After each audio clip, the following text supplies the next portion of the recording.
laissez Jean Messia terminer. Mais Jean Messia, pardonnez-moi, c'est impossible d'arrêter de fermer les frontières en France. Voilà, c'est impossible. Si vous parlez de frontières, c'est branle-bas de combat, les gens deviennent fous. Comme si on évoquait quelque chose de l'ordre de l'eschatologique. Rétablir des contrôles des endroits où potentiellement le virus est là. Ça veut dire... Communauté nationale, c'est comme une communauté familiale.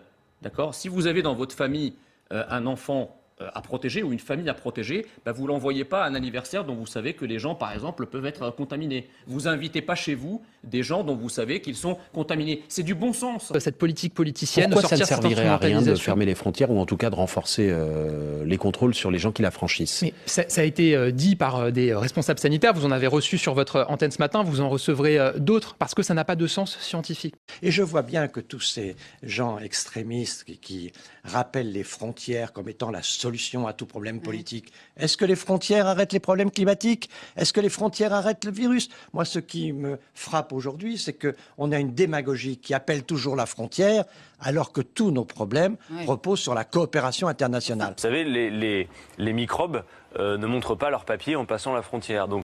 À l'heure actuelle, nous souhaitons être extrêmement clairs sur le fait qu'il n'y a pas lieu de fermer les frontières entre nos pays. Ce serait disproportionné et inefficace. Donc je crois que les polémiques sont vaines. J'ai même tendance à penser qu'elles ne sont pas dignes. Nous avons posé la question au Conseil scientifique des frontières. Comme la réponse des scientifiques, c'est scientifiquement, ça n'a pas d'intérêt. Mais ça sert à rien.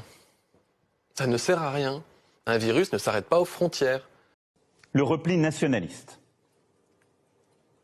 Ce virus, il n'a pas de passeport. Toute entrée en France et toute sortie de notre territoire sera interdite, sauf motif impérieux. En plein confinement, même le confinement le plus dur, c'est-à-dire qu'on enfermait en fait les Français chez eux, on nous expliquait que les frontières devaient rester ouvertes. Il a l'exemple d'autres pays qui se sont cadenassés, qui ont cadenassé leurs frontières pour justement éviter. Le général MacArthur avait un bon mot pour dire ça. Il disait que lorsque l'on perd des batailles, ça se résume en 2 mots: trop tard.